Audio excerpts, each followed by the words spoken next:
हमारी पार्टी के कैडर को, हमारे लोगों को, हमारे कार्यकर्ताओं को भ्रमित करने की कोई कसर नहीं छोड़ता। हमारे कार्यकर्ता, हमारे वर्करों को डिमोरलाइज करने में कोई कसर नहीं छोड़ता। सबसे ज्यादा तकलीफ हमारे कार्यकर्ता को तब होती है जब उन्हें सुनने को मिलता है कि भाई हाथी किताबों के बोझ से दब रहा। इस पे एक फाइनेंशियल बर्डन बहुत ज्यादा है, परंतु साथियों ऐसी कोई बात नहीं।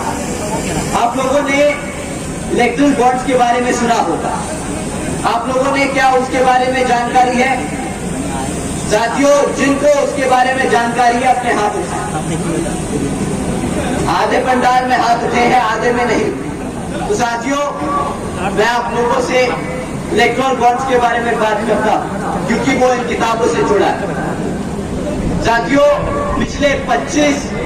पिछले 6 सालों में 25 राजनीतिक दलों को इन इलेक्ट्रल बॉन्ड्स के द्वारा बड़े बड़े धरना सेठों से, उनकी कंपनियों से इनको इलेक्ट्रल बॉन्ड्स के द्वारा चंदा मिला। आपको पता है कि इन 25 राजनीतिक दलों को पिछले 6 साल में कितना चंदा मिला? साथियों, 16,500 करोड़ रुपए इन 25 राजनीतिक दलों को मिले। परंतु आप जानते हैं इन 25 राजनीतिक दलों में किन किन का नाम था और किन का नहीं? साथियों, बीजेपी से लेकर समाजवादी पार्टी तक का नाम था, परंतु इसमें आपकी बीएसपी का नाम नहीं था।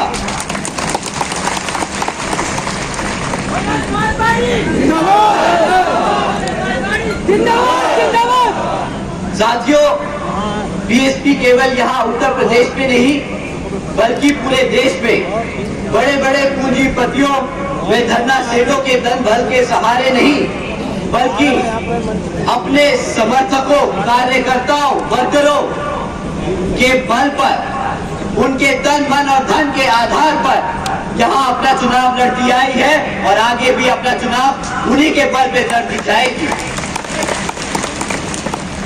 तो साथियों, बीएसपी का सच्चा कार्यकर्ता कभी भी किताब को अपना बोझ नहीं समझता। बीएसपी का सच्चा कार्यकर्ता उसको अपना कर्तव्य समझता है, क्योंकि वो जानता है कि इसी किताब की वजह से बीएसपी का मूवमेंट, बाबा साहब का मूवमेंट, मान्यवर साहब की जिंदगी का मिशन आगे बढ़ता जाएगा। साथियों, जैसा कि आप जानते हैं कि लोकसभा के आम चुनाव चल रहे हैं और हमारी तरह ही बाकी पार्टियां भी मैदान में उतरी हुई और आप लोगों के बीच आके मीठी बातें करेंगी, आप लोगों का वोट लेने की कोशिश करेंगी। परंतु साथियों, मैं आप लोगों से एक बारी ये दरख्वास्त करता हूं कि इस बारी किसी भी नेता को अपने बीच में बैठने से पहले, अपने बीच में बोलने से पहले उससे 10 सवाल कीजिएगा, उससे पिछले 10 सालों का सवाल कीजिएगा। अगर भाजपा से कोई आता है तो उससे 3 चीजों पे पूछिएगा कि भाई तुम लोगों को 10 साल से इस जनता ने मौका दे रखा है, तुम पिछले 10 साल से भारत की केंद्र सरकार चला रहे हो, तो हमें इन 3 चीजों पे सवाल का जवाब दो। साथियों, उन्होंने आपके बच्चों की शिक्षा के लिए क्या किया? साथियों, उन्होंने आपके रोजगार के लिए क्या किया? और साथियों, उन्होंने आपकी सुरक्षा के लिए क्या किया?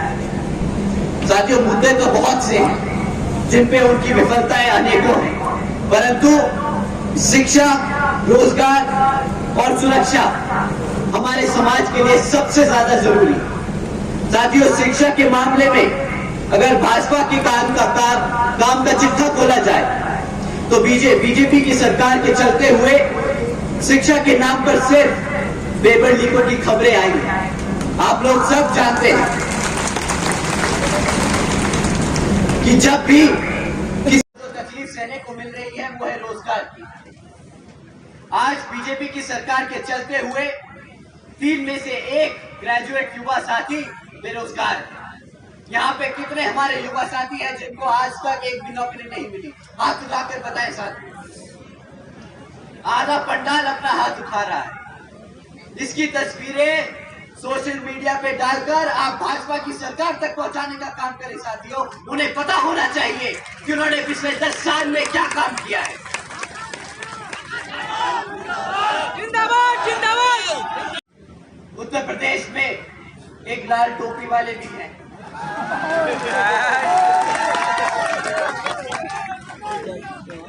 वो भैया साइकिल पे चढ़कर पूरे प्रदेश में चक्कर लगाकर एक बारी राज्य सत्ता में तो आ गए, परंतु आज भी 7 साल बाद उनके पास अपने काम 5 साल के कार्य के लिए क्या करा वो बताने को कुछ नहीं।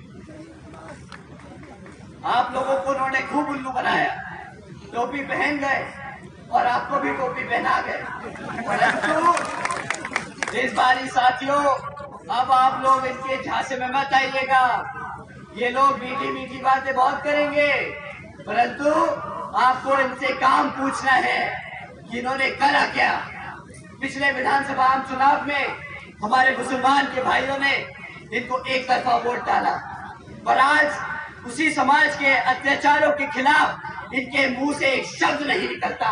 क्या बताओ, सच है कि नहीं साथियों? साथियों, जो इनके लिए वोट डालता है उनके लिए तो ये लड़ नहीं सकते, परंतु संसद में रिजर्वेशन इन प्रमोशन के खिलाफ इन लोग चढ़कर खाली हाथ ही नहीं मुंह भी बहुत तेज तेज चलाते हैं और बिल फाड़ने का काम करते हैं। इनको वोट डालना मतलब हमारे समाज के खिलाफ वोट डालना हो जाएगा। इस बारी आप ना अपने आप से किसी साथी को इनके फेवर में वोट डालने की कोशिश ना करने दें साथियों। इसके साथ साथ यहाँ कांग्रेस भी आपके बीच में आएगी। वो भी भैया एक देश के कोने से दूसरे कोने से चलने का काम कर रहे हैं, बोल रहे हैं कि हम भारत जोड़ेंगे। पिछले 60-70 सालों में तो उनसे भारत बना नहीं, पता नहीं यार कौन सा फेविकॉल लेके घूम रहे हैं। आजकल बोल रहे हैं कि भारत की जनता को हमारे SC/ST भाइयों को रिजर्वेशन देने का काम करेंगे। उन समझदार आदमी को बताए कोई कि हमारे मान्यवर साहब, हमारी बहन जी ने पिछले 20 सालों से कड़ी मेहनत कर हमारे भाइयों को रिजर्वेशन दिलाने का अपने आप काम कर लिया है, उनकी कोई जरूरत नहीं है। वो अपने 60 साल शायद भूल गए, तो उन्हें अगली बारी आप मिले तो जरूर बताइएगा, भाई साहब आपकी अब कोई जरूरत नहीं, आपको जो भारत की जनता ने मौका देना था दे दिया, अब आप अपने घर बैठे। हमारे बहुजन के लोग, हमारी बहन जी अभी जिंदा है और हमारे लिए लड़ती आई है और लड़ती आएंगी।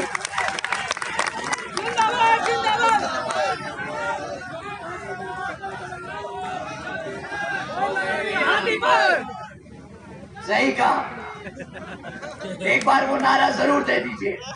आइए साथियों,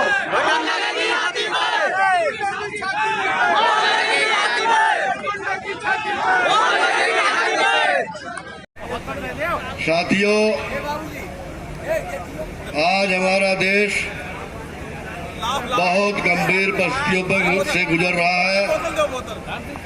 पूरे देश में अंग्रेजों के दलालों ने, भारतीय जनता पार्टी व RSS के लोगों ने इस देश में नफरत फैलाने का काम किया है और इस देश को लूटने का काम किया है,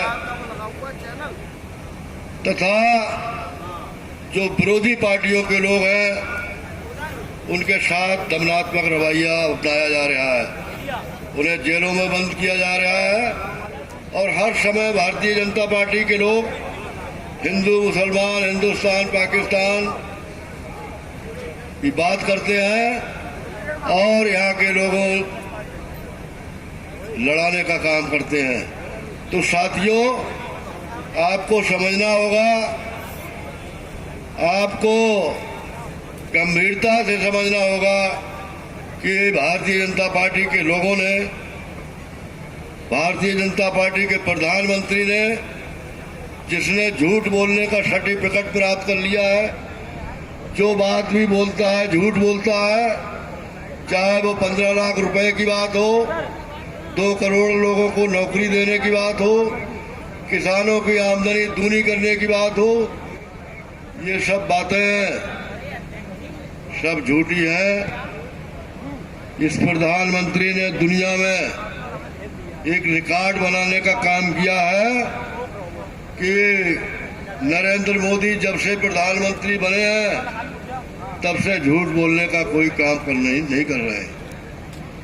साथियों, ये देश में दंगा कराने का प्रयास किया, बीएसपी सभा हो रही, बीएसपी सभा, जिस पर इस देश के पूर्व उप प्रधानमंत्री और गृह मंत्री सरदार वल्लभ भाई पटेल ने आरएसएस पर प्रतिबंध लगाने का काम किया था।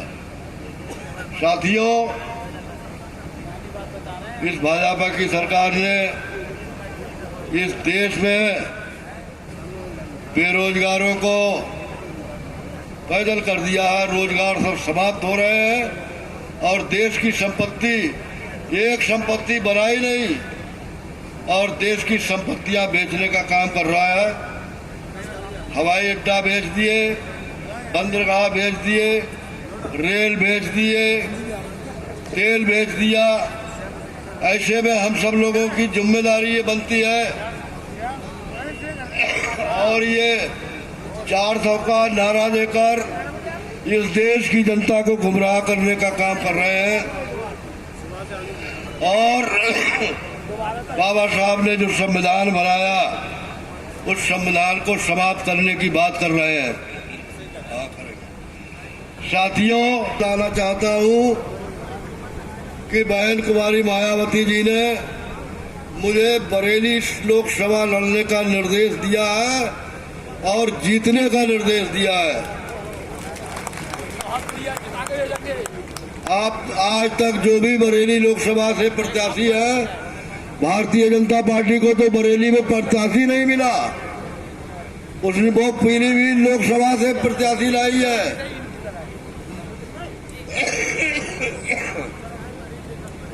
और जो समाजवादी पार्टी का प्रत्याशी है उसकी भी स्वदेश वापसी हो गई है। लोगों ने देखे होंगे पोस्टर की स्वदेश वापसी, स्वदेश वापसी। साथियों, ऐसी स्थिति में हमारा आप सबसे अनुरोध है, आप सबसे प्रार्थना है, आप सबसे अपील है कि आने वाले 7 मई को बरेली की ये मैं बस एक लाइन बोलूंगा, मैं इनका एक पास किया हुआ ऑर्डर आपको बताऊंगा। अगर ज्यादा बोला तो शायद नाराज ना हो जाएंगे लोग, परंतु आप लोगों को जानना बहुत जरूरी।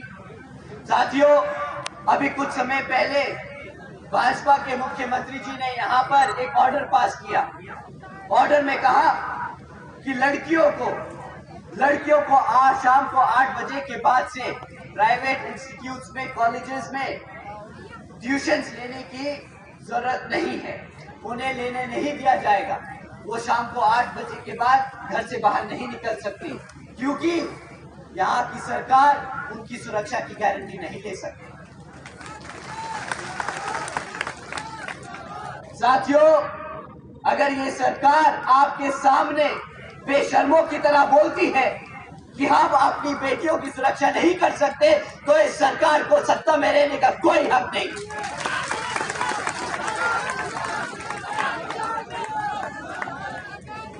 ना ये सुरक्षा दे पाए, ना ये शिक्षा दे पाए, ना ये रोजगार दे पाए। किस बात का अखंड भारत की बात करते हैं ये लोग? कहां से बनेगा अखंड भारत जब आप अपने लोगों को, अपनी जनता को सुरक्षित नहीं रख सकते? आप लोगों ने धोखा नहीं दिया, आप लोगों ने हमारी जनता को धोखा नहीं दिया, आप लोगों ने गद्दारी की। आपसे बड़ा देशद्रोही नहीं अगर आप अपनी आवाम को अपने पैरों पर नहीं खड़ा कर सकते। साथियों, न सुरक्षा दे पाए, न शिक्षा दे पाए, न रोजगार दे पाए, जिन लोगों के सर पे छत थी वो भी छीनी। ये सरकार गर्व से बोलती है कि हमारी सरकार तो बुलडोजर की सरकार। हमारी जनता ने, हमारी भोली जनता ने इसलिए आपको वोट नहीं डाला था, इसलिए आपको वोट नहीं डाला था कि आप हमारे घर उखाड़ दें, अपनी बुलडोजर हमारे लोगों की छत उखाड़ने का इस्तेमाल करें। साथियों, अगर ये लोग इतनी सी बात नहीं समझ पाए कि ये एक बेइज्जती का टैग है, बुलडोजर की सरकार एक बेइज्जती का टैग है, तो इनको कोई ज्ञान देने की जरूरत नहीं। आप लोगों को इनसे सिर्फ सवाल करने हैं और अगली बार ये आप लोगों के बीच में आए, जो इन्होंने आपके साथ किया है वो आप इनके साथ करेंगे। इन्होंने आपके हाथ में कटोरा थमाने का काम किया है साथियों, इस बार ये वोट मांगने आए तो इनको वही खाली कटोरा थमा के वापस भेज दीजिएगा।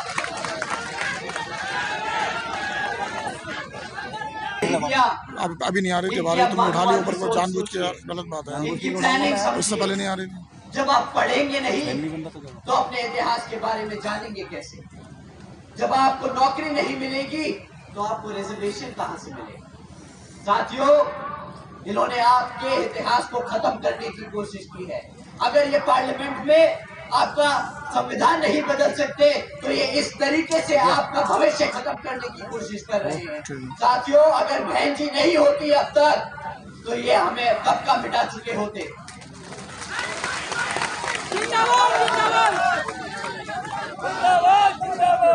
साथियों, इस बार आने वाले लोकसभा चुनाव में आप लोगों को इनको खदेड़ के भगा देना है मैदान से और हाथी वाले निशान के सामने वाला बटन दबाकर यहाँ बहन जी के हाथ मजबूत करने का काम करना है।